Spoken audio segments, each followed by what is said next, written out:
सुना आपने 19 नवंबर यहाँ इतना चौक हुआ और हमें भी नहीं पता था आपने हैप्पी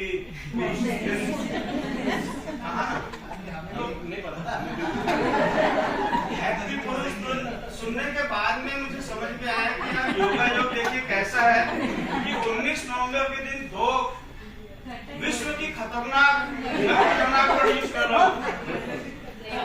एक झांसी की रानी लक्ष्मीबाई और एक आयरन लेडी इंदिरा गांधी का जन्मदिन। और इंदिरा जी के समय में किसी ने पूछा था एक जेंट्स मंत्री से कि इंदिरा जी के जो दरबार है उनका कैबिनेट है इसमें मर्द कौन है।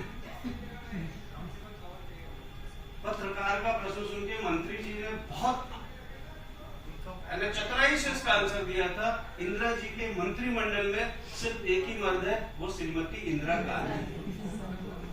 तो ऐसे दो विलक्षण प्रतिभा वाली महिलाओं को यहाँ याद करना जरूरी है और यही मेरा स्टाइल है मेरे स्कूल में एक्टिविटी कराने का कि मैं अचानक बच्चों से भी पूछता हूँ, टीचर से भी एक चीज पूछता हूँ कि what is the significance of today.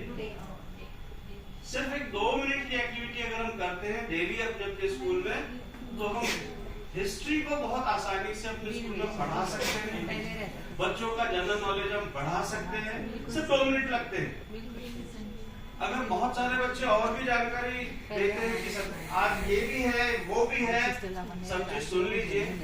और मेरा जो अनुभव है सिर्फ एक आपसे विनती करना चाहता हूँ मैं कि जैसा जहाँ मैं शुरू से कह रहा हूँ कि यार जिस दिन मुझे मौका मिलेगा ना शिक्षा मंत्री बनने का मैं सारी सैलरी स्केल चेंज कर दूंगा। Highest salary will be for nursery KG उसके बाद प्राइमरी और उसके बाद सैलरी का जो स्लैब हो कम होते जाएगा। लेक्चरर और प्रोफेसर की सैलरी सबसे कम हो जाएगी। उसकी वजह बता रहा हूँ मैं क्योंकि मेहनत सबसे ज्यादा होती है नर्सरी में और सबसे ज्यादा अयासी होती है यूनिवर्सिटी में। 1.5 लाख रुपए की तनख्वाह देने वाला व्यक्ति अपने कैबिन में बैठता है, कॉफी पीता है, कोई मोदी को गाली देता है, कोई राहुल को गाली देता है, उसके बाद कैबिन बंद होता है, कार में बैठा जाता है, घर जाया जाता है। बट जो रियल वर्क होता है वो हमारे नर्सरी KG1 KG2 के टीचर करते हैं। मेरी बड़ी इच्छा है ये। और हिंदी के ऊपर कार्यशाला हो रही है। देखिए मैं तो हिंदी से मेरा कोई नाता नहीं, मैं अर्थशास्त्र का विद्यार्थी हूँ, लेकिन हिंदी के कार्यशाला में जहाँ भी होता है मैं वहाँ बिन बुलाए चले जाता हूँ। बड़ा बेशरम इस मामले में उसकी वजह है जैसा सर ने कहा कि हिंदी की याद कब आती है, हिंदी टीचर को कब याद किया जाता है जब एनुअल फंक्शन आता है। मैंने इसके लिए भी लड़ाई लड़ी है। जो लड़ाई मेरी नहीं है किसी दूसरे टीचर के लिए लड़ाई थी कि भाई हिंदी को अगर हिंदी पढ़ाने वाला या पढ़ने वाला ही हीन भावना से देखता है क्योंकि मुझे 22 साल हो गए थे प्रिंसिपल वर्क करते हुए, 36 ईयर मेरे हो जाएंगे एकेडमिक में। मैनेजमेंट हमेशा ये सोचता है कि प्रिंसिपल सारे जो रिपोर्ट पढ़े या वो सबसे ज्यादा धारा प्रवाह क्या बोले, इंग्लिश बोले, दूसरा वो सिस्टमेटिक इस तरीके से बोले। मेरा एक ही सवाल था, नाम नहीं लूंगा, बहुत सारे लोग जो नागपुर के पहचान जाएंगे। हिंदी की वाइस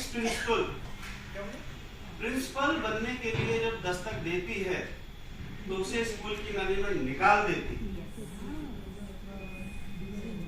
और उस वाइस प्रिंसिपल को निकाला जाता है जिसके बलबूते उस स्कूल के कई प्रिंसिपल ने बहुत सारे अवार्ड जीते। मैंने मोदी जी को इसके ऊपर पत्र लिखा था कि सर या तो संशोधन कर दीजिए, प्रिंसिपल के मिनिमम क्वालिफिकेशन में MA हिंदी को डिलीट कर दीजिए।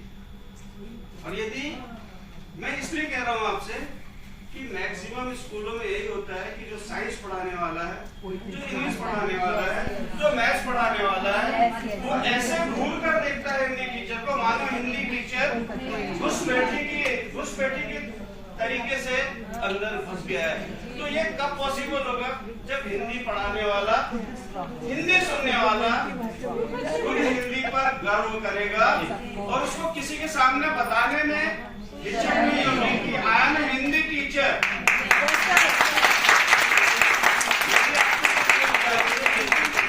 हिंदी पढ़ाने वाला मैं तो MA इकोनॉमिक्स नागपुर सिटी का टॉपर हूँ, बट मुझे इकोनॉमिक्स से ज्यादा फक्र हिंदी हिंदी पे है क्योंकि मेरे वतन की भाषा है, मेरे घर की भाषा है। और सपना देख रहा हूँ एक दिन ये पूरे ब्रह्मांड की भाषा बने।